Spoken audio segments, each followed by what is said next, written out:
Welcome to master mind of GK. एक बार फिर से आप लोग का स्वागत है मास्टर माइंड ऑफ जीके में। फ्रेंड्स, आज इस वीडियो में 100 प्रश्न जीके जीएस का देखेंगे, जिसमें आपका करंट अफेयर्स का भी प्रश्न शामिल है। ये आपका बिहार पुलिस फायरमैन, साथ में बिहार दरोगा का जो पीटी एग्जाम होने वाला है उसके लिए काफ़ी महत्वपूर्ण है। तो पूरा वीडियो जरूर देखिएगा। चैनल पर पहली बार विजिट कर रहे हैं तो चैनल को सब्सक्राइब कर बेल आइकन को दबा दीजिएगा। चलिए फ्रेंड्स, तो वीडियो को शुरू करते हैं। आप लोग गेस करते चलिएगा। आज का पहला सवाल आप लोग के सामने है करंट अफेयर्स का कि 2020 में मैसूर के प्रसिद्ध दशहरा उत्सव में किस नाम का हाथी दल का नेतृत्व किया। ठीक है, किस नाम का हाथी दल का नेतृत्व किया। एक नंबर सवाल का करेक्ट आंसर होगा friends option number B, Abhimanyu. सवाल नंबर 2 है फ्रेंच ओपन 2020 का पुरुष विजेता है। फ्रेंच ओपन 2020 का पुरुष विजेता कौन है। 2 नंबर सवाल का गेस करें राइट आंसर क्या होगा। इसका जो राइट आंसर हो जाएगा फ्रेंड्स ऑप्शन नंबर ए हो जाएगा, आर नडाल। फ्रेंच ओपन 2020 का पुरुष विजेता कौन है, तो आर नडाल है। ठीक है, राफेल नडाल इसका पूरा नाम हुआ फ्रेंड्स। राफेल नडाल ने अक्टूबर 2020 में नोवाक जोकोविच को पराजित कर फ्रेंच ओपन का खिताब जीता था। ठीक है, तो याद रखिएगा पराजित किसे किया था, तो नोवाक जोकोविच को। सवाल नंबर 3 को देखिए। 3 नंबर सवाल आपका है अक्टूबर 2020 में लिम्फा नामक चक्रवाती पवन ने किस देश में भारी क्षति पहुंचाई। लिम्फा नामक चक्रवाती ने कितना, अक्टूबर 2020 में।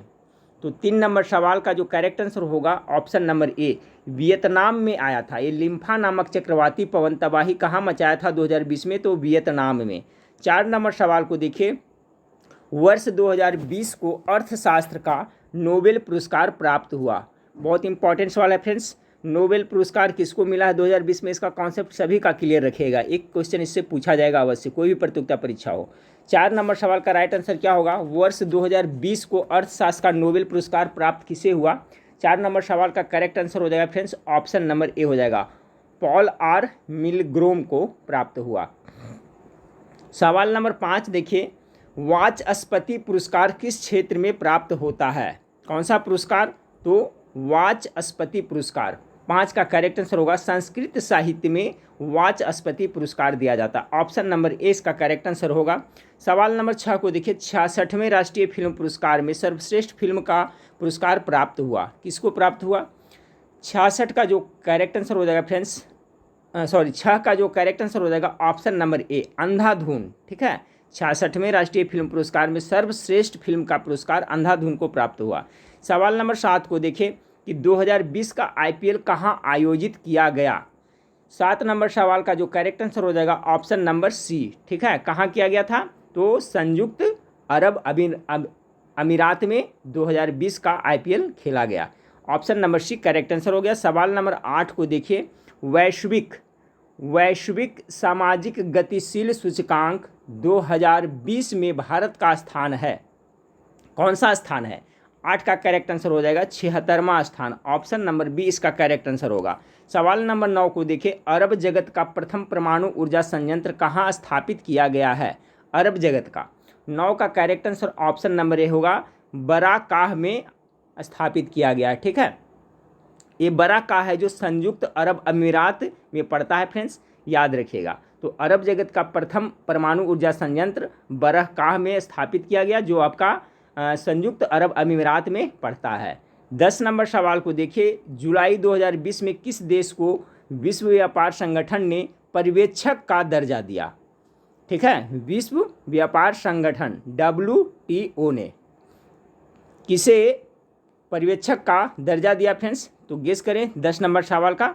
इसका correct answer option number C होगा, तुर्कमेनिस्तान को। जुलाई 2020 में किस देश को विश्व व्यापार संगठन ने पर्यवेक्षक का दर्जा दिया, तो ऑप्शन नंबर सी इसका करेक्ट आंसर हो गया। 11 नंबर सवाल को देखिए। खुला आकाश संधि से कौन से देश ने अलग होने का निर्णय लिया है। खुला आकाश संधि से 11 का जो करेक्ट आंसर हो जाएगा ऑप्शन नंबर ए, अमेरिका ने। 12 नंबर सवाल को देखिए। भारत का पहला टायर पार्क किस राज्य में प्रस्तावित है। ये देखिए बहुत बार मैं ये क्वेश्चन करा चुका हूँ, बार बार ये आ रहा है, रिपीट हो रहा है फ्रेंड्स। टायर पार्क कहाँ बना है, तो 12 का करेक्ट आंसर हो जाएगा ऑप्शन नंबर सी, पश्चिम बंगाल में टायर पार्क ए बना है। भारत का पहला टायर पार्क पश्चिम बंगाल में प्रस्तावित है, बना भी नहीं फ्रेंड्स, प्रस्तावित है। तो ऑप्शन नंबर सी इसका करेक्ट आंसर है। 13 नंबर सवाल को देखें, सितंबर 2020 में इंद्र के नाम से भारत ने किस देश के साथ सैन्य अभ्यास किया? 13 नंबर सवाल का करेक्ट आंसर क्या होगा? तो देखिए सितंबर 2020 में जो इंद्र के नाम से भारत ने आपका सैन्य अभ्यास किया वो किसके साथ किया? तो ये आपका रूस के साथ किया। ठीक है, ऑप्शन नंबर सी इसका करेक्ट आंसर हो जाएगा, रूस के साथ किया। 14 नंबर सवाल को देखिए कि ऑस्कर पुरस्कार 2020 में सर्वश्रेष्ठ लघु फिल्म लाइव एक्शन का पुरस्कार किस फिल्म को प्राप्त हुआ? 14 नंबर सवाल का जो करेक्ट आंसर होगा ऑप्शन नंबर ए ब्रदरहुड को प्राप्त हुआ। 15 नंबर सवाल को देखिए, कोपा कप 2019 का विजेता रहा कोपा कप। तो 15 नंबर सवाल का राइट आंसर क्या होगा? तो देखिए कोपा कप है जो फुटबॉल से संबंधित है, ये भी याद रखिएगा फ्रेंड्स। कोपा कप है जो किससे संबंधित है? तो फुटबॉल से। तो 2019 को फुटबॉल का जो कोपा कप है वो ब्राज़ील ने जीता था। ऑप्शन नंबर बी इसका राइट आंसर है। ये सवाल भी पूछा जाता है, याद रखिएगा कि कोपा कप है जो किस खेल से संबंधित है? तो आपका फुटबॉल से संबंधित है। और 2020 में जो 2019 का जो विजेता है ब्राज़ील है कोपा कप का। 16 नंबर सवाल को देखिए कि मूर्ति देवी पुरस्कार 2019 किसे प्राप्त हुआ? मूर्ति देवी पुरस्कार 16 का करेक्ट आंसर हो जाएगा आपका option number A Vishwanath Tiwari को मूर्ति देवी पुरस्कार 2019 प्राप्त हुआ। 16 का correct answer option number A हो जाएगा। चलिए 17 नंबर सवाल, गांधी सोलर पार्क और गांधी पीस गार्डन की स्थापना कहाँ की गई है? ये भी बहुत अच्छा सवाल है। गांधी सोलर पार्क और गांधी पीस गार्डन की स्थापना कहाँ की गई है? 17 का करेक्ट आंसर होगा न्यूयॉर्क में हो जाएगा। ठीक है, ऑप्शन नंबर बी इसका राइट आंसर है। ये देखिए सितंबर 2019 में भारत के प्रधानमंत्री नरेंद्र मोदी के द्वारा न्यूयॉर्क में गांधी सोलर पार्क और गांधी पीस गार्डन का उद्घाटन किया गया। ठीक है, किसके द्वारा? तो आपका नरेंद्र मोदी के द्वारा। कहाँ? तो न्यूयॉर्क में। न्यूयॉर्क जहाँ यूनिसेफ का मुख्यालय है। यूनिसेफ का मुख्यालय कहाँ है? तो न्यूयॉर्क है, ये भी याद रखिएगा। 18 नंबर सवाल को देखिए, भारत 2025 संबंधों में निवेश शीर्षक से भारत और किस देश ने दस्तावेज जारी किए?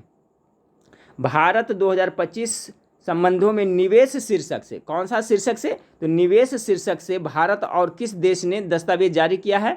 18 का जो करेक्ट आंसर हो जाएगा friends option number B New Zealand ने। ठीक है, ऑप्शन नंबर 20 का करेक्ट आंसर है। 19 नंबर सवाल, आसियान की बैठक 2020 कहाँ संपन्न हुई? 19 नंबर सवाल का जो करेक्ट आंसर हो जाएगा फ्रेंड आपका वियतनाम में हुआ। ठीक है, आसियान का जो 2020 में बैठक हुआ कहाँ संपन्न हुआ? तो वियतनाम में। 20 नंबर सवाल को देखें, किस देश के राष्ट्रपति की 2007 के बाद भारत की पहली यात्रा फरवरी 2020 में संपन्न हुई? कौन से देश के राष्ट्रपति जो 2007 के बाद कितना 13 साल बाद यानी 20 में आए वो? तो 20 नंबर सवाल का करेक्ट आंसर हो जाएगा ऑप्शन नंबर सी पुर्तगाल का। ठीक है, 21 नंबर सवाल देखिए, महात्मा गांधी ने किसे अजात शत्रु से संबोधित किया? गेस करिए इसका राइट आंसर क्या होगा? 21 नंबर सवाल का करेक्ट आंसर होगा option number D doctor Rajendra Prasad को। महात्मा गांधी ने किसे अजात शत्रु से संबोधित किया था? तो डॉक्टर राजेंद्र प्रसाद को। अजात शत्रु किसके बारे में जानते होंगे आप लोग फ्रेंड्स? ये आपका बिंबिसार में बिंबिसार का बेटा था। हर्यक वंश के संस्थापक बिंबिसार था, उसी का ये बेटा था बिंबिसार का अजात शत्रु, जिसे कुनिक भी कहा जाता है। ठीक है, अजात शत्रु को क्या कहा जाता है? कुनिक कहा जाता है। और इन्हें पितृहीनता भी कहा जाता है क्योंकि इन्होंने अपने पिता की हत्या कर करके राजगद्दी हथियाई थी। तो अजात शत्रु के बारे में याद रखिएगा। ऐसी क्वेश्चन क्या यहाँ पर है कि महात्मा गांधी ने किसे अजात शत्रु संबोधित किया? तो डॉक्टर राजेंद्र प्रसाद। चलिए सवाल नंबर 22 को देखते हैं। 22 नंबर सवाल आपका है कि त्रयी से क्या तात्पर्य है? त्रयी, ठीक है फ्रेंड्स, इस तरह से लिखा हुआ है त्रयी। त्रयी से क्या तात्पर्य है? 22 का जो करेक्ट आंसर है 3 वेद से संबंधित है। ठीक है, त्रयी से आपका 3 वेद से संबंधित है। 3 वेद कौन कौन है? तो ऋग्वेद, यजुर्वेद और सामवेद। ये त्रयी के मतलब हुआ कौन? 3 वेद। 3 वेद कौन कौन? तो ऋग्वेद, यजुर्वेद और सामवेद। त्रयी के मतलब क्या हुआ? 3 वेद। चलिए 23 नंबर सवाल को देखिए, बुद्ध धर्म का बोधि वृक्ष अपने वंश की किस पीढ़ी का है? चलिए फ्रेंड्स, करंट अफेयर्स का क्वेश्चन खत्म हो गया, अब आ गया आपका जीके जीएस में। तो 23 नंबर सवाल के राइट आंसर क्या होगा? तो देखिए बोध गया का जो बोधि वृक्ष है, ठीक है, अर्थात बोधि वृक्ष क्या नहीं, पीपल का वृक्ष है जो 4थी पीढ़ी का है। ठीक है, ऑप्शन नंबर बी इसका करेक्ट आंसर हो जाएगा। याद रखिएगा, अगला सवाल 4थी पीढ़ी का है। अगला सवाल है आपका, किन शासकों ने गिरनार की सुदर्शन झील का निर्माण एवं मरम्मत करवाई थी? निर्माण और मरम्मत किसने करवाया था? कौन वंश के शासक ने 24 का जो करेक्ट आंसर होगा option number D. Chandragupta Maurya भी करवाया था, रुद्रदामन ने भी करवाया और स्कंदगुप्त ने, सभी ने करवाया था। ठीक है फ्रेंड्स, इसका जो मरम्मत और निर्माण से संबंधित कार्य है चंद्रगुप्त मौर्य, रुद्रदामन और स्कंदगुप्त तीनों ने करवाया था। तो 24 का correct answer option number D होगा। 25 नंबर सवाल है आपका कि सौंदर्यानंद किसकी रचना है? सौंदर्यानंद है ये जो किसकी रचना है? 25 का जो करेक्ट आंसर होगा फ्रेंड्स ये आपका अश्वघोष की रचना है, याद रखिएगा। सौंदर्यानंद किसकी रचना है? तो अश्वघोष की रचना है। 26 नंबर सवाल को देखें, काव्य लेखन में किसे हिंदुस्तानी शैली का जन्मदाता माना जाता है? काव्य लेखन में हिंदुस्तानी शैली का जन्मदाता।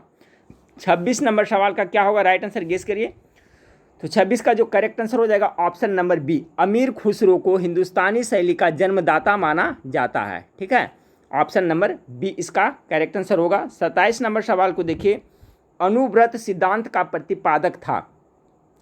अनुव्रत सिद्धांत का प्रतिपादक था तो कौन सा धर्म से संबंधित है फ्रेंड्स? 27 का हो जाएगा जैन धर्म, याद रखिएगा। अनुव्रत सिद्धांत का प्रतिपादक था तो जैन धर्म। 27 नंबर सवाल का राइट आंसर हो जाएगा ऑप्शन नंबर आपका सी हो जाएगा। ठीक है, चलिए 28 नंबर सवाल को देखें, प्राचीन स्मारक संरक्षण अधिनियम किसके काल में लाया गया था? प्राचीन स्मारक संरक्षण अधिनियम आपका किसके शासनकाल में लाया गया था? तो लॉर्ड कर्जन के शासनकाल में लाया गया था। ऑप्शन नंबर बी इसका करेक्ट आंसर होगा। आप लोग गेस करते चलेगा, जब मैं क्वेश्चन पढ़ता हूँ उस समय गेस जरूर करिएगा आप लोग।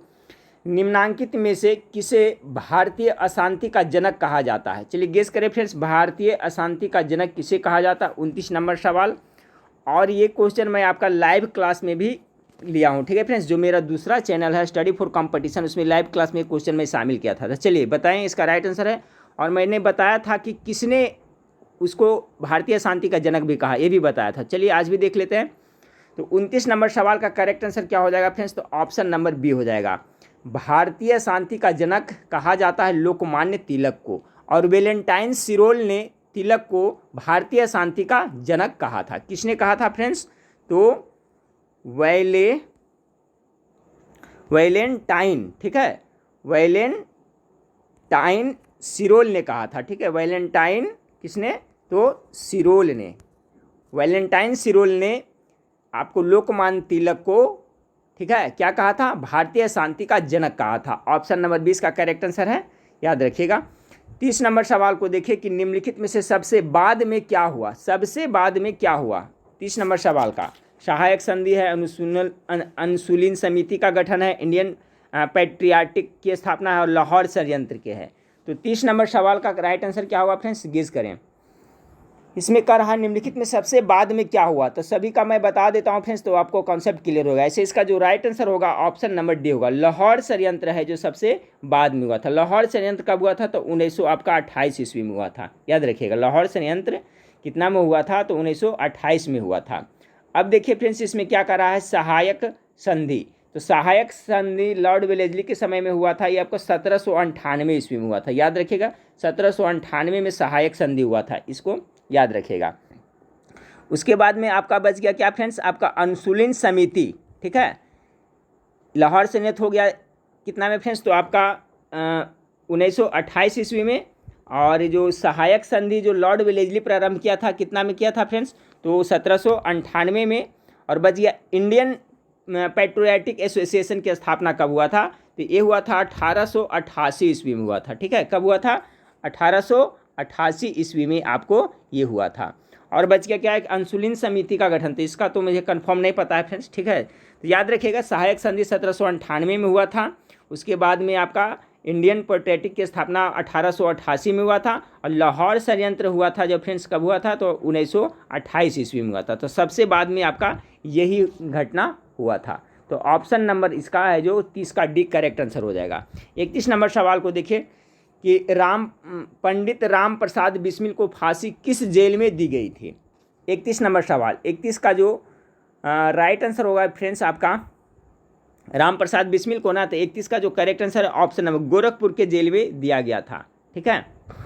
ये देखिए राम प्रसाद बिस्मिल को जो फांसी दी थी किस में गिरफ्तार किए गए थे? तो याद करिए आपका 9 अगस्त 1925, ठीक है। 9 अगस्त 1925 में जो काकोरी रेल डकैती हुआ था उसी के तहत ये गिरफ्तार हुए थे राम प्रसाद बिस्मिल, जिनका फांसी कहाँ दी गई थी? तो गोरखपुर के जेल में आपको दी गई थी। याद रखिएगा। काकोरी कांड कब हुआ था? तो 9 अगस्त 1925 में। ये क्या काकोरी कांड है? तो रेल में जो डकैती की गई थी।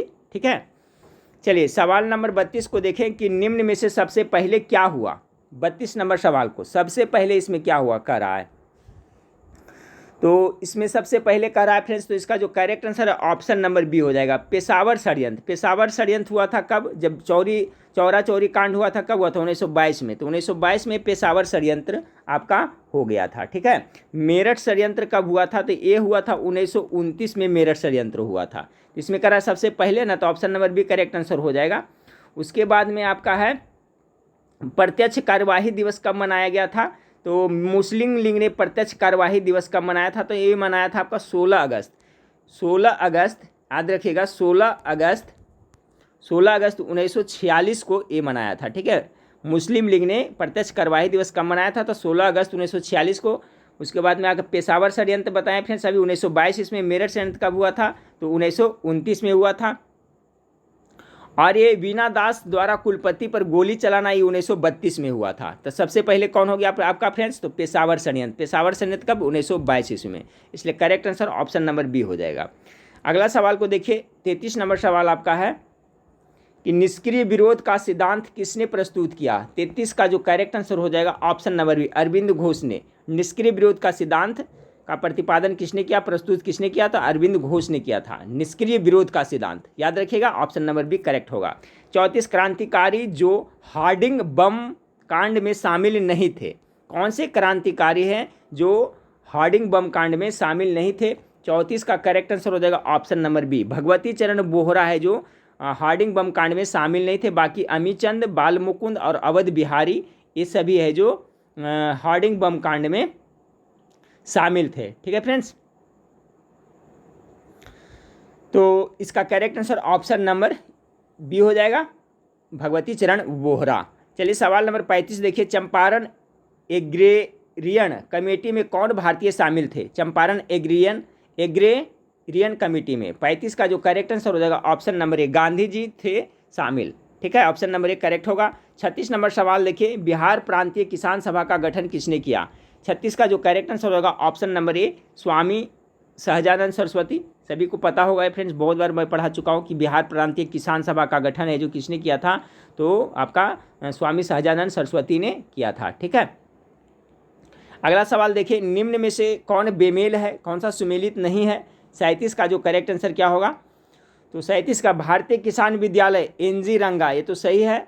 बकासत संघर्ष किसने किया था? स्वामी सहजानंद, ये भी सही है।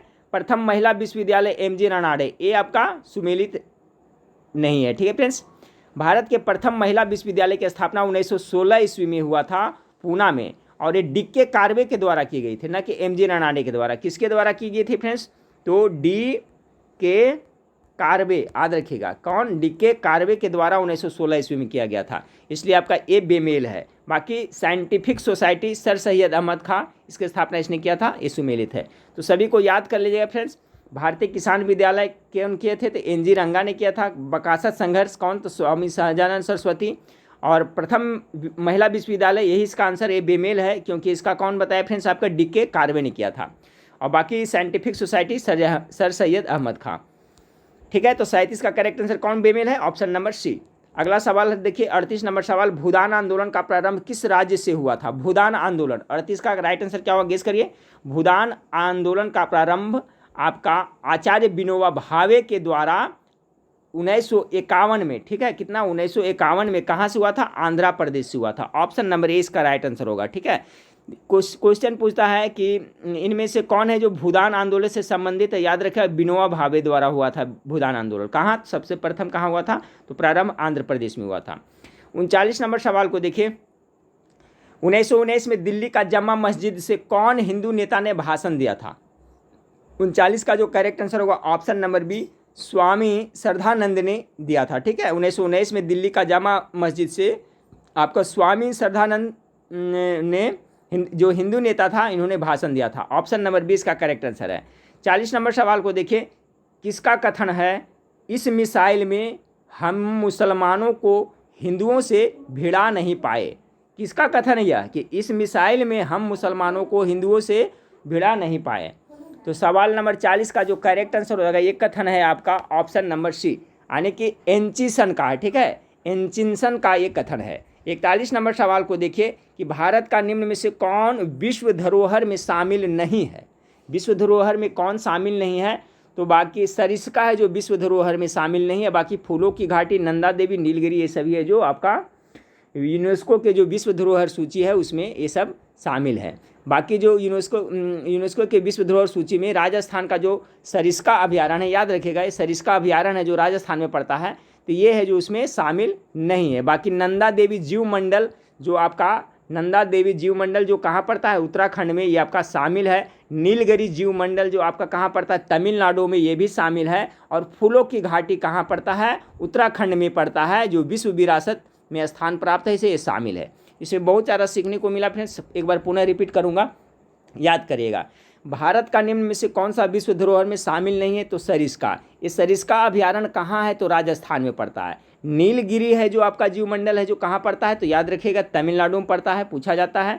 और नंदा देवी है फ्रेंड्स, तो नंदा देवी जो आपका जीवमंडल रिजर्व है उत्तराखंड में पड़ता है। फूलों की घाटी मैंने अभी बताया फ्रेंड्स कहाँ पड़ता है, फूलों की घाटी, तो ये उत्तराखंड में है, तो ये सब याद रखिएगा।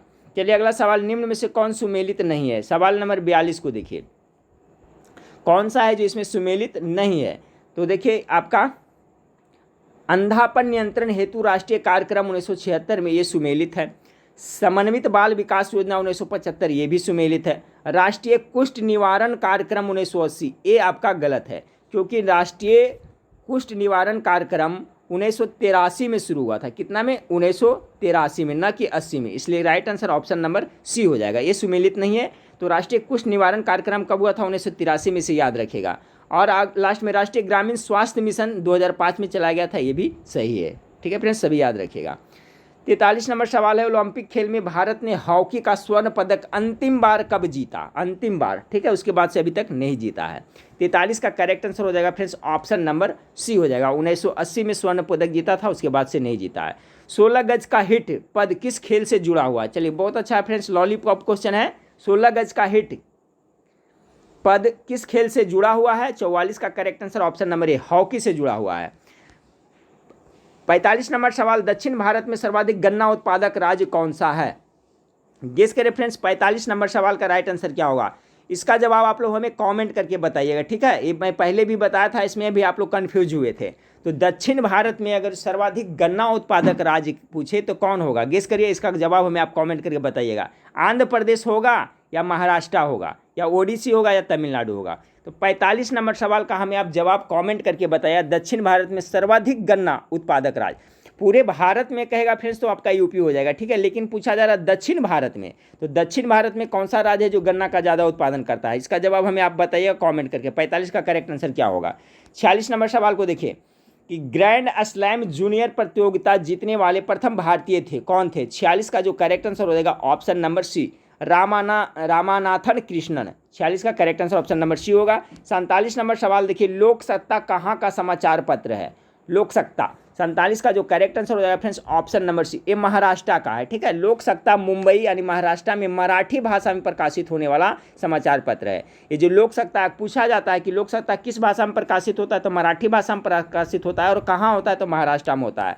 48 नंबर सवाल को देखिए, गंगा की सबसे बड़ी सहायक नदी कौन सी है। भारत में सबसे बड़ी लंबी नदी जो गंगा है, इसका सबसे बड़ा सहायक नदी है जो आपका यमुना नदी ने। ऑप्शन नंबर 1 करेक्ट होगा। 49 नंबर, यूथ थॉट पुरस्कार किसके लिए दिया जाता है। यूथ थॉट पुरस्कार किसके लिए दिया जाता है। 49 का करेक्ट आंसर होगा आपका ऑप्शन नंबर ए, पूर्व पश्चिमी समझ के लिए दिया जाता है, ठीक है। ऑप्शन नंबर ए इसका राइट आंसर हो जाएगा। ये देखिए यूथ थॉट पुरस्कार है जो आपका चिन्मय पीस रेम ऑर्गेनाइजेशन के द्वारा पूर्व और पश्चिम समझ में योगदान के लिए दिया जाता है, ठीक है। तो ऑप्शन नंबर 1 करेक्ट आंसर है। 50 नंबर सवाल को देखिए, विश्व खाद्य पुरस्कार प्राप्त करने वाला प्रथम भारतीय कौन है। विश्व खाद्य पुरस्कार 50 का जो करेक्ट आंसर हो जाएगा option number B, doctor MS Swaminathan को थे जो प्रथम बार विश्व खाद्य पुरस्कार प्राप्त किए थे, ठीक है। तो कौन से भारतीय थे जिन्होंने प्रथम बार विश्व खाद्य पुरस्कार प्राप्त किए थे, तो डॉक्टर MS स्वामीनाथन।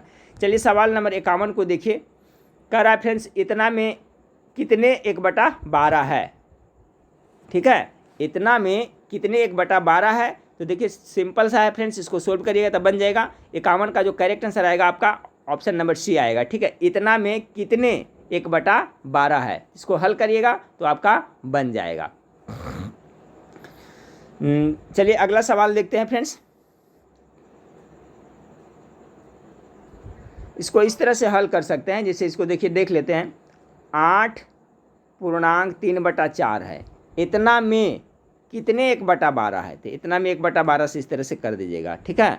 अब इसको सॉल्व करिएगा फ्रेंड्स, ठीक है। इसको पूर्णांक तोड़ कर करके जब सॉल्व करिएगा तो इसका जो आंसर आएगा फ्रेंड्स कितना आएगा, 225 आ जाएगा, ठीक है। इतना बटा आप कितना कर दीजिएगा, तो 1/12 कर दे। आप पूर्णांक तोड़िएगा, 18 चक 72 3 75 बटा कितना आता है, देखिए यहाँ पर देखिए लीजिए, इसको हल ही कर लीजिए। 18 चक कितना होता है, 72 3 75, ठीक है। 75 बटा कितना आया, 75 बटा आपका 4 आया। इतना में कितना आ रहा है, इतना का रहा है 1/12। अब इसको जब करिएगा तब कितना हो जाएगा, यहाँ पर गुना करिएगा तो कितना हो जाएगा, 12/1 हो जाएगा। यानी आपका समीकरण क्या बन करके आया, 75/4 और इंटू 12, तो 4 तिया 12। अब इसको गुना करिए, 5 तिया 15 के 5, 7 तिया 21, 1 22, 225 आया ना। इसका जो करेक्ट आंसर हो जाएगा आपका ऑप्शन नंबर सी हो जाएगा, ठीक है। चलिए अगला सवाल को देखते हैं।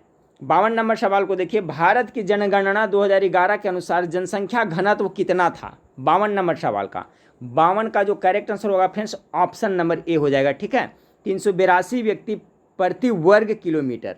2011 की जनगणना के अनुसार जनसंख्या घनत्व कितना था, तो 382 व्यक्ति प्रति वर्ग मीटर। कितना, 382। ऑप्शन नंबर ए 52 का आपका करेक्ट आंसर हो जाएगा। चलिए सवाल नंबर 53 को देखिए। 53 नंबर सवाल आपका है कि मेरियाना ट्रेंच किस महासागर में स्थित है। 53 का चलिए फटाफट गेस करिए, तो प्रशांत महासागर करेक्ट आंसर होगा। 54 बिना बिग ब्रदर का प्रथम प्रदर्शन कहाँ हुआ था। चलिए बिग ब्रदर का प्रथम प्रदर्शन कहाँ हुआ था, 54 नंबर सवाल का। तो देखिए बिग ब्रदर क्या एक रियलिटी टीवी शो था ना, जिसका प्रथम संस्करण कहाँ हुआ था, तो आपका 1999 ईस्वी में नीदरलैंड में हुआ था, ठीक है फ्रेंड्स। कहाँ हुआ था, तो आपका नीदरलैंड में इसका पहला प्रदर्शन हुआ था, याद रखिएगा। तो बिग ब्रदर का प्रथम प्रदर्शन कहाँ हुआ था, तो नीदरलैंड में हुआ था फ्रेंड्स। अब कब हुआ था ये, तो भी बताया 1999 ईस्वी में नीदरलैंड में हुआ था। लाल पांडा पाया जाता है, कहाँ पाया जाता है, 55 का करेक्ट आंसर हो जाएगा ऑप्शन नंबर सी। सिक्किम में लाल पांडा पाया जाता है, ठीक है। तो लाल पांडा पाया जाता है कहाँ, ऑप्शन नंबर सी सिक्किम इसका करेक्ट आंसर होगा 55 का। 56 नंबर सवाल देखिए। गोल्डन ट्रायंगल, ठीक है, ट्रायंगल निम्नलिखित में से किससे संबंधित है। गोल्डन ट्रायंगल किससे संबंधित है, 56 का correct answer option number B नशीली पदार्थों की तस्करी संबंधित है। गोल्डन ट्रायंगल याद रखिएगा। 56 का जो राइट आंसर हो जाएगा friends option number B correct answer होगा। 57 नंबर सवाल। पृथ्वी के पृष्ठ के नीचे गलित शैल और धातु को कहते हैं। तो पृथ्वी के नीचे जो पिघला हुआ पदार्थ होता है उसे हम लोग क्या कहते हैं, तो मैग्मा कहते हैं, ठीक है। उसे क्या कहते हैं, उसे मैग्मा कहते हैं। Option number D correct answer होगा। तमस पुस्तक का लेखक कौन है, चलिए बताइए फटाफट, तमस किसने लिखा है। तो इसका जो राइट आंसर क्या होगा फ्रेंड्स, 58 का जो करेक्ट आंसर होगा option number A Bhishma Sahni का लिखा हुआ, ठीक है। तमस, ये तमस पुस्तक किसने लिखा है, तो भीष्म साहनी ने लिखा है। 59 नंबर सवाल देखिए। किस स्थान पर विवेकानंद स्मारक स्थित है।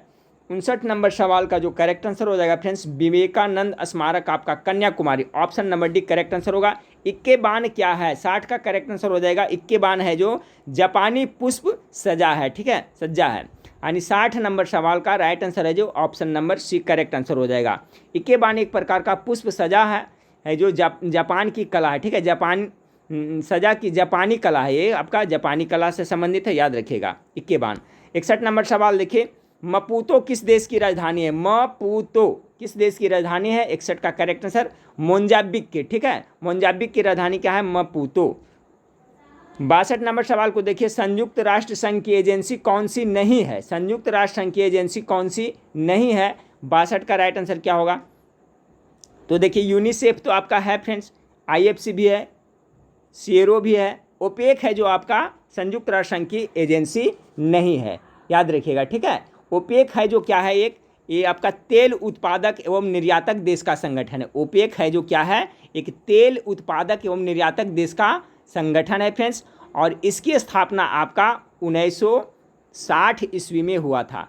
ओपेक की स्थापना 1960 ईस्वी में हुआ था, जिसका मुख्यालय है आपका ऑस्ट्रिया के वियना में। याद रखिएगा, ओपेक का मुख्यालय कहाँ है? तो ऑस्ट्रिया के वियना में है। ओपेक क्या है? ये तेल के उत्पादक एवं निर्यातक देश का संगठन है ओपेक। तो क्वेश्चन था आपका कि संयुक्त राष्ट्र संघ की एजेंसी कौन सी नहीं है? तो ऑप्शन नंबर डी इसका करेक्ट आंसर होगा। ओपेक के बारे में डिटेल याद रखिए फ्रेंड्स, बहुत ही इंपॉर्टेंट है और ये पूछा जाता है। चलिए इसमें थोड़ा सा वक्त दीजिए और उसमें मैं डिटेल थोड़ा बताता हूँ। तो संयुक्त राष्ट्र संघ की एजेंसी कौन सी नहीं? तो ओपेक जो नहीं है, इसकी स्थापना 1960 में हुआ था और ये तेल उत्पादक और निर्यातक देश है। यूनिसेफ अगर देखा जाए फ्रेंड्स, तो यूनिसेफ है जो क्या है, ये क्या है, संयुक्त राष्ट्र संघ की एजेंसी है। और इसकी यूनिसेफ की स्थापना कब हुआ था? तो 11 दिसंबर, याद रखिएगा 11 दिसंबर 1946 ईस्वी में यूनिसेफ की स्थापना हुई थी। 11 दिसंबर 1946 में। इसका जो मुख्यालय है जो आपका कहाँ पड़ता है? न्यूयॉर्क में है। याद रखिएगा। बच गया फ्रेंड्स IFC, तो ये क्या है? विश्व बैंक की समूह है। ये भी आपका है जो आपका संयुक्त राष्ट्र संघ की एजेंसी है। ठीक है, याद रखिएगा। चलिए अगला सवाल को देखते हैं। डायलिसिस का प्रयोग किया जाता है, तो डायलिसिस किससे संबंधित है फ्रेंड्स? आप लोग नाम सुने होंगे, गेस किए होंगे। तो क्या है? ये गुर्दे का कार्य है ना, जिसका किडनी वगैरह खराब हो जाता है, उसे डायलिसिस पे रखा जाता है। Option number A. 64 नंबर, 1 ग्राम वसा देती है कितना किलो जूल ऊर्जा देती है? गेस करें 64 का। 64 का जो आपका करेक्ट आंसर हो जाएगा फ्रेंड्स आपका कितना कैलोरी? तो 9 कैलोरी ऊर्जा के करीब देता है। ठीक है, 1 ग्राम वसा में, सॉरी 1 ग्राम वसा देती है कितना? तो लगभग 9 कैलोरी ऊर्जा आपको देती है। 64 का correct answer option number C हो गया। 65 नंबर सवाल देखिए, अम्ल वर्षा से सर्वाधिक प्रभावित होता है। गेस करें इसका राइट आंसर क्या होगा? अम्ल वर्षा। देखिए अम्ल वर्षा किसके कारण होता है? तो SO2 और किसके कारण फ्रेंड्स? NO2 के कारण अम्ल वर्षा होता है। सबसे ज़्यादा नॉर्वे में अम्ल वर्षा होता है, ये भी याद रखिएगा। और अम्ल वर्षा से जो सर्वाधिक प्रभावित होता है आपका मछलियाँ प्रभावित होता है। पहले भी मैं बता चुका था ना, ऑप्शन नंबर 20 का करेक्ट आंसर है। अम्ल वर्षा से सबसे ज़्यादा क्या होता है? तो आपका मछलियाँ प्रभावित होता है। अच्छा, अम्ल वर्षा किसे कहते हैं? तो जब देखिए वर्षा जल का जो pH मान होता है वो कितना होता है? 5.6 से, ठीक है, 5.6 से कम जाता है तो उसे हम लोग क्या कहते हैं? अम्ल वर्षा की श्रेणी में उसको रखते हैं। ठीक है, चलिए अगला सवाल देखिए। 66 नंबर सवाल है, निम्न में से कौन सा जोड़ा गलत है? 66 नंबर सवाल का गेस करें कौन सा है? फाइलेरिया फफूंद से कवक, बिल्कुल सही। निमोनिया जीवाणु से होता है, ये भी सही है। हेपेटाइटिस से प्रभावित होता है आपका यकृत, ये भी सही है। इंसेफेलाइटिस से तंत्रिका तंत्र, ये है जो आपका गलत है। ठीक है, इंसेफेलाइटिस को मस्तिष्क ज्वर भी कहा जाता है। ठीक है फ्रेंड, जिससे आपका मस्तिष्क प्रभावित होता है, ना कि आपका ये प्रभावित होता है। क्या प्रभावित होता है? तंत्रिका तंत्र नहीं होता, नर्वस सिस्टम इससे नहीं होता है। तो इंसेफेलाइटिस से क्या मस्तिष्क ज्वर है, जिससे आपका मस्तिष्क प्रभावित होता है। ठीक है, और ये आपका हेपेटाइटिस से तो यकृत प्रभावित होता है। फाइलेरिया फफूंद से होता है। निमोनिया जीवाणु से होता है। ठीक है, याद रखिएगा। 67 नंबर सवाल, कौन सही सुमेलित नहीं है? सुमेल नहीं है। चलिए 67 नंबर सवाल का गेस करिए। स्वजीवी उत्पादक होता है, बिल्कुल है। परजीवी उपभोक्ता होता है, ये भी सही है। मृतोपजीवी विभेदक होता है, ये भी सही है। तृणभक्षी गौण उपभोक्ता, तृणभक्षी है जो आपका गौण उपभोक्ता नहीं है, गलत है। ये तृणभक्षी है जो फ्रेंड्स आपका उत्पादक है, ना कि गौण उपभोक्ता के अंतर्गत आता है। तो इसका right answer option number D हो जाएगा। चलिए अगला सवाल देखते हैं। 68 नंबर सवाल, महासागर में डूबी वस्तुओं की स्थिति जानने के लिए निम्न में से किस यंत्र का प्रयोग किया जाता है? इसका पता तो सभी को होगा। महासागर में कोई वस्तु डूबा है तो किसका करेंगे? गेस कर लिए होंगे, सोनार का। Option number D correct answer है। अगला है, सिनकोना से बनने वाली दवा क्या है? सिनकोना से क्या बनता है? 69 नंबर सवाल, इसका करेक्ट आंसर क्या हो जाएगा? तो मलेरिया की दवाएं बनती है ना, तो उसमें क्या क्लोरोक्विनिन होता है, क्विनिन, यानी ऑप्शन नंबर ए 69 का राइट आंसर। मलेरिया जो कि क्या है, असंक्रामक रोग है, इसका दवा सिनकोना छाल से तैयार की जाती है। ठीक है फ्रेंड्स, सिनकोना छाल से तैयार किया जाता है, उसका नाम क्या है? तो क्विनिन है। ऑप्शन नंबर ए इसका करेक्ट आंसर होगा। 70 नंबर सवाल को देखिए, निम्न में से किसका प्रयोग जैव उर्वरक के रूप में नहीं किया जाता है? 70 का जो करेक्ट आंसर है ऑप्शन नंबर डी, नाइट्रोलिन का प्रयोग है जो जैव उर्वरक के रूप में नहीं किया जाता। बाकी एंजोला एल्फा और नील हरी शैवाल, इस सभी का प्रयोग है जो आपका जैव उर्वरक के रूप में किया जाता है। नाइट्रोलिन का प्रयोग है जो आपका इसके लिए नहीं किया जाता, उर्वरक के रूप में इसका प्रयोग नहीं किया जाता है। सवाल नंबर 70 का जो करेक्ट आंसर हो जाएगा फ्रेंड्स आपका ऑप्शन नंबर डी हो जाएगा। 71 नंबर सवाल को देखिए कि निम्नलिखित में से कौन सी हरी खाद्य के स्रोत है? हरी खाद्य के स्रोत कौन है? कूट में इसका जवाब देना है। 71 का राइट आंसर हो जाएगा उपर्युक्त सभी, नीलहरित शैवाल, राइजोबियम, एंजोला और एजेटा बैक्टर सभी हो जाएगा। ऑप्शन नंबर डी इसका करेक्ट आंसर हो जाएगा। चलिए 72 नंबर सवाल को देखिए, निम्न में से कौन सा विस्फोटक पदार्थ नहीं है? इसमें से विस्फोटक पदार्थ कौन नहीं है? 72 का करेक्ट आंसर होगा फ्रेंड्स नाइट्रोक्लोरोफॉर्म है जो आपका विस्फोटक पदार्थ नहीं है। ये नाइट्रोक्लोरोफॉर्म ओजोन परत के क्षय में सहायक पदार्थ है, न कि ये विस्फोटक है। ये नाइट्रोक्लोरोफॉर्म क्या है? तो ये ओजोन परत के क्षय में सहायक पदार्थ है, न कि विस्फोटक है। बाकी ट्राइनाइट्रोटॉल्यूइन है विस्फोटक, ट्राइनाइट्रोग्लिसरीन विस्फोटक है, साइक्लोट्राइमेथिलीन, ट्राइनाइट्रामिन ये सभी है जो विस्फोटक है। नाइट्रोक्लोरोफॉर्म है जो आपका विस्फोटक नहीं है। सूर्य की ऊर्जा उत्पन्न होती है। चलिए क्वेश्चन तो बहुत बार आया, देखिए घुमा फिरा का आता है। तो सूर्य पे क्या होता है? नाभिकीय संलयन होता है, ठीक है। Option number B correct answer है। 74 नंबर सवाल को देखिए, निम्न में से कौन सी सूचना प्रौद्योगिकी शब्दावली नहीं है? 74 का जो करेक्ट आंसर क्या होगा फ्रेंड्स, गेस करें। अभी हम लोग ने 72 नंबर और 73 नंबर सवाल को देख लिए फ्रेंड्स। 74 नंबर सवाल को देखिए, 74 नंबर सवाल का क्या होगा? तो निम्न में से कौन सी सूचना प्रौद्योगिकी शब्दावली नहीं है? तो 74 का करेक्ट आंसर जो अपलोड है जो सूचना प्रौद्योगिकी, सॉरी अपलोड तो है फ्रेंड्स आपका, ये होगा प्रकाशीय भंडारण है जो आपका सूचना प्रौद्योगिकी शब्द नहीं। बाकी साइबर स्पेस, मोडम, अपलोड ये सब तो है ही है। जी हाँ, 74 का right answer option number D होगा। सूचना प्रौद्योगिकी शब्दावली में प्रकाशीय भंडारण का प्रयोग नहीं होता है। इस ऑप्शन नंबर डी इसका करेक्ट आंसर होगा। 75 को देखिए, बंथरा में प्लांट फील्ड जीन बैंक, 75 का राइट आंसर होगा ऑप्शन नंबर डी उपर्युक्त सभी के लिए। ये बंथरा, ये देखिए बंथरा प्लांट है जो फ्रेंड्स आपका उत्तर प्रदेश में है, ठीक है। ये जो बंथरा प्लांट है उत्तर प्रदेश का, ये बंथरा प्लांट जीन बैंक है, ठीक है। तो इसका उद्देश्य जो आपका है फ्रेंड्स सभी है, ठीक है। संकटापन्न वर्ग के पौधों को सुरक्षित रखेगा, जैविक विभिन्नता के दैस्यता को रोकेगा, आर्थिक दृष्टि से महत्वपूर्ण पौधे की पहचान करेगा, सभी इसका हो जाएगा, ठीक है। बंथरा में प्लांट फील्ड जीन बैंक कहाँ पड़ता है? तो बंथरा आपका यूपी में पड़ता है। चलिए 76 नंबर, पारिस्थितिकी तंत्र में उच्चतम पोषण स्तर होता है। चलिए 76 का राइट आंसर क्या होगा? तो देखिए पारिस्थितिकी तंत्र में जो उच्चतम पोषण स्तर होता है, जो सर्वाहारी होता है, जो सभी चीज़ खाता है, ठीक है फ्रेंड्स, मांस मछली वगैरह सब चीज़, ऑप्शन नंबर डी इसका करेक्ट आंसर होगा 76 का। 77 नंबर सवाल देखिए, आनुवंशिकी अभियंत्रण से किस पर प्रभाव नहीं पड़ता है? आनुवंशिक अभियंत्रण से किस पर प्रभाव नहीं पड़ता है? 77 का correct answer option number D होगा, मानव क्लोनिंग पर इसका प्रभाव नहीं पड़ता आनुवंशिकी अभियंत्रण से। 78 नंबर सवाल, शल्य क्रिया में आर्थोप्लास्टी क्या है? बहुत अच्छा सवाल है फ्रेंड्स। शल्य क्रिया में जो ऑपरेशन वगैरह होता है, 78 का जो करेक्ट आंसर होगा ऑप्शन नंबर सी, कूल्हे के जोड़ का प्रतिस्थापन किया जाता है, उसे क्या कहते हैं? ऑर्थोप्लास्टी, ठीक है, ऑर्थोप्लास्टी कहा जाता है। यानी शल्य क्रिया में ऑर्थोप्लास्टी, ऑप्शन नंबर सी, कूल्हे के जोड़ का प्रतिस्थापन से संबंधित है। 79 नंबर सवाल को देखें कि निम्नलिखित में से कौन ब्राज़ाविल घोषणा का सर्वोत्तम वर्णन करता है? 79 का correct answer option number D, यह पीठभूमि के प्रबंधन एवं संरक्षण से संबंधित है। ब्राज़ाविल, ठीक है फ्रेंड्स, ब्राज़ाविल घोषणा का सर्वोत्तम वर्णन करता है, यह पीठभूमि के प्रबंधन एवं संरक्षण से संबंधित है। 80 नंबर सवाल को देखिए, जब ध्वनि तरंगे किसी माध्यम से होकर संचारित होती है तो कौन सी भौतिक राशि या राशियाँ पारगत होती है? 80 नंबर सवाल का जो करेक्ट आंसर है ऑप्शन नंबर केवल ऊर्जा होती है, ठीक है। 81 नंबर सवाल, प्रकाशीय सजावट तथा विज्ञापन के लिए विसर्जन नलिकाओं में प्रयुक्त होने वाली गैस कौन सा है? प्रकाशीय सजावट तथा विज्ञापन के लिए विसर्जन नलिकाओं में प्रयुक्त होने वाली गैस कौन सा है? इसका करेक्ट आंसर होगा neon gas, option number D, ठीक है, नियॉन गैस। चलिए फ्रेंड्स अगला सवाल को देखते हैं। पूर्व पश्चिम एवं उत्तर दक्षिण एक्सप्रेस राजमार्ग एक दूसरे का काटते हैं कहाँ पे? पूर्व पश्चिम एवं उत्तर दक्षिण एक्सप्रेस राजमार्ग। 82 का करेक्ट आंसर हो जाएगा ऑप्शन नंबर आपका बी, झांसी में। 83 नंबर सवाल देखिए, भाखड़ा नांगल निम्न में से किन राज्यों की संयुक्त परियोजना है? बहुत अच्छा सवाल 83 का, इस टाइप का सवाल तो पक्का पूछा जाता है।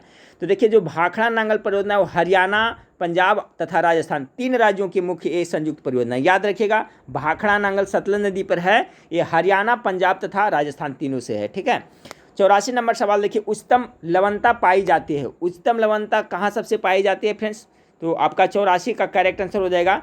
जो आपका गेस करिए, तो तुर्की का जो लेक वान है, ठीक है फ्रेंड्स, तुर्की का जो लेक वान झील है उसमें सर्वाधिक लवणता पाई जाती है। तुर्की का जो लेक वान है झील, इसका correct answer option number D होगा। ये लेक वान जो तुर्की का झील है, पूछा जाता है लेक वान कहाँ है, तो तुर्की में है।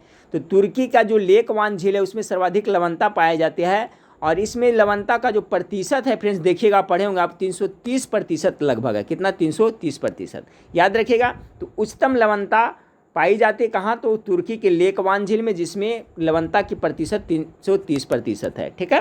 चलिए, सर्वाधिक सघन खेती प्रचलित है कहाँ? 85 का करेक्ट आंसर होगा जापान में है जो सर्वाधिक सघन खेती प्रचलित है।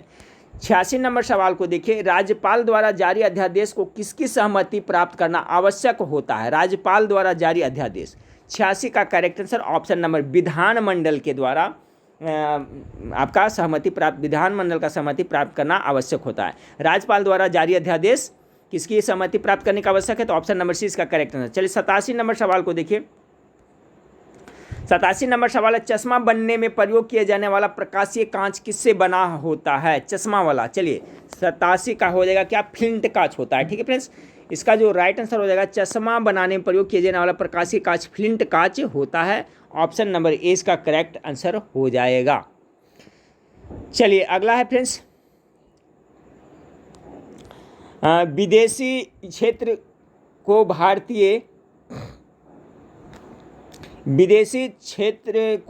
संघ में शामिल करने के लिए किस अनुच्छेद में परिवर्तन करना होता है? चलिए 88 का, तो इसका होगा अनुच्छेद 2 में, ठीक है। विदेशी क्षेत्र को भारतीय संघ में शामिल करने के लिए आपको अनुच्छेद 2 में परिवर्तन करना होता है। ऑप्शन नंबर बी 88 का करेक्ट आंसर है। 89 नंबर सवाल देखिए, किस अनुच्छेद में मुख्यमंत्री के कर्तव्य निर्वहन का उल्लेख है? मुख्यमंत्री के कर्तव्य निर्वहन का उल्लेख किस अनुच्छेद में है? 89 का correct answer option number D हुआ, अनुच्छेद 167 में। अगला सवाल है फ्रेंड्स आपका कि भारत एक लोक कल्याणकारी राज्य होने के विचार की जानकारी मिलती है, किससे मिलती है? 90 का करेक्ट आंसर क्या होगा? चलिए पढ़ाया हुआ क्वेश्चन है फ्रेंड्स, ये लोक कल्याणकारी आपको प्रस्तावना में ही घोषित है। ऑप्शन नंबर ए इसका करेक्ट आंसर हो जाएगा। 91 नंबर सवाल, पहली बार अविश्वास प्रस्ताव किस प्रधानमंत्री के विरुद्ध आया था? इस प्रैक्टिस सेट में सर बहुत अच्छा क्वेश्चन था फ्रेंड्स। चलिए 91 नंबर सवाल का करेक्ट आंसर ऑप्शन नंबर क्या हो जाएगा? जवाहरलाल नेहरू। 92 नंबर, याद रखिएगा, पहली बार अविश्वास प्रस्ताव किस प्रधानमंत्री के विरुद्ध लाया गया था? तो जवाहरलाल नेहरू के। संविधान में किसे हटाने का कोई प्रावधान नहीं है? 92 नंबर सवाल देखिए, किसे हटाने का कोई प्रावधान नहीं है, तो 92 नंबर सवाल का होगा निर्वाचन आयोग। निर्वाचन आयोग को हटाने का कोई प्रावधान नहीं है, बाकी प्रधानमंत्री, उपराष्ट्रपति, कैबिनेट का सभी का प्रावधान है। 93 नंबर सवाल है, विद्युत का प्रेषण होता है, तो 93 नंबर सवाल का है जब उच्च वोल्टेज एवं निम्न विद्युत धारा पर, जो विद्युत का प्रावेशन होता है, तो उच्च वोल्टेज एवं निम्न विद्युत धारा पर विद्युत का प्रावेशन होता है। इसका right answer option number B होगा। चलिए 94 नंबर सवाल को देखें।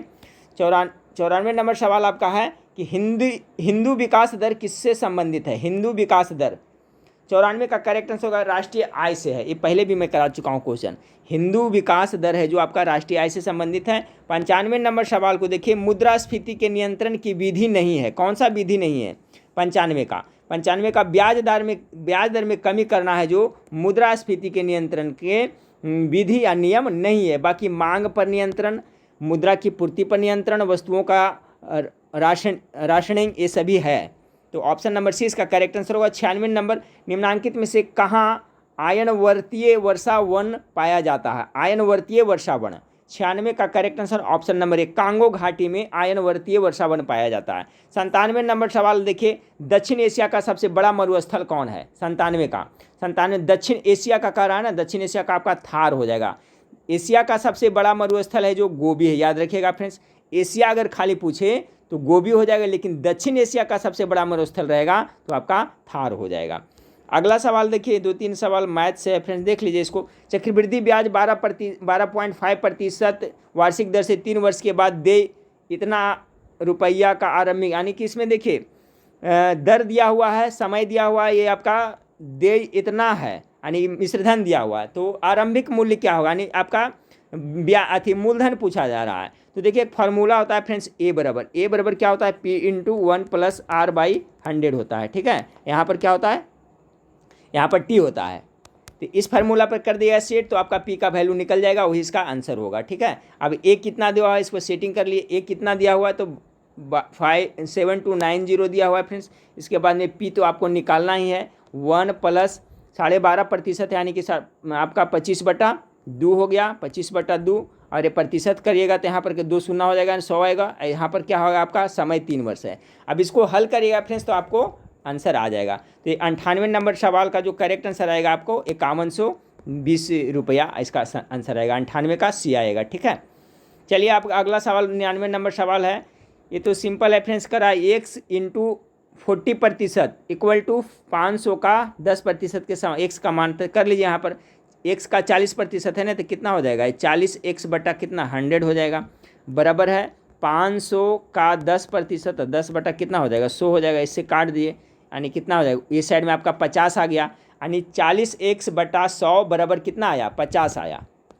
40x बटा 100 बराबर 50 आया, तो 40x बराबर कितना आएगा तो 50 गुना 100 आएगा 40x बराबर। तो x बराबर क्या होगा तो x बराबर 40 नीचे आ जाएगा, इसको हल कर दीजिए। 1 शून्य से 1 शून्य हो गया, कितना हो गया 25 चक्का 100 आ गया, यानी 25 से x का मान कितना है 125। ऑप्शन नंबर डी इसका करेक्ट आंसर हो जाएगा आपका 99 का 125। 100 नंबर सवाल है फ्रेंड्स, देखिए 100 नंबर सवाल आपका क्या है, कह रहा है फ्रेंड्स कि 15 पंप किसी टैंक को 7 दिन में भरते हैं। टैंक को 5 दिन में भरने के लिए कितने अतिरिक्त पंपों की ज़रूरत होगी। तो देखिए 15 पंप है जो 7 दिन में करता है, तो 5 दिन में कराने की ज़्यादा पंप लगेगा। तो एकक नियम से भी इसको बना सकते हैं कॉमन से कि देखिए 5 दिन लगता है जब कितना 7 दिन लगता है जब कितना पंप का चालू रहता है फ्रेंड्स 15। ठीक है, 7 दिन लगता है, तो 1 दिन लगाने के लिए तो इसमें कितना हो जाएगा 15 × 7 हो जाएगा। तो जब 5 दिन लगाना है तो कितना 5 से भागा हो जाएगा, तो कट करिए इसको, 5 तिया के 15 यानी 7 तिया 21, टोटल कितना लगेगा फ्रेंड्स आपको 5 दिन में भरने के लिए टोटल कितना लगेगा 21 पाइप की ज़रूरत पड़ेगा, तब 5 दिन में भराएगा। क्योंकि 15 पाइप है तो 7 दिन लगता है, तो 5 दिन में भरने के लिए कितना 21 पाइप की ज़रूरत पड़ेगा। तो यहाँ क्या कर रहा है कितने अतिरिक्त पाइपों की ज़रूरत होगी। ठीक है, तो 15 पंप तो पहले था, अतिरिक्त कितना हो गया, तब 21 में से आप क्या करेगा 15 घटा दीजिएगा तो कितना 6 पंप, यानी 6 पंप टोटल अतिरिक्त लगेगा। ऑप्शन नंबर 20 का करेक्ट आंसर हो जाएगा। तो देखिए 100 प्रश्नों का प्रैक्टिस सेट था फ्रेंड्स, और बहुत अच्छा इसमें क्वेश्चन था, करंट अफेयर्स के साथ साथ सभी तरह से था, 2-3 मैथ का भी सवाल था। तो हमारे चैनल से आप लोग जुड़े रहिएगा फ्रेंड्स। ठीक है, वीडियो अच्छा लगे तो लाइक करिएगा, दोस्तों में शेयर जरूर करिएगा। तो नेक्स्ट वीडियो में फिर मिलते हैं, देखने के लिए थैंक यू, धन्यवाद।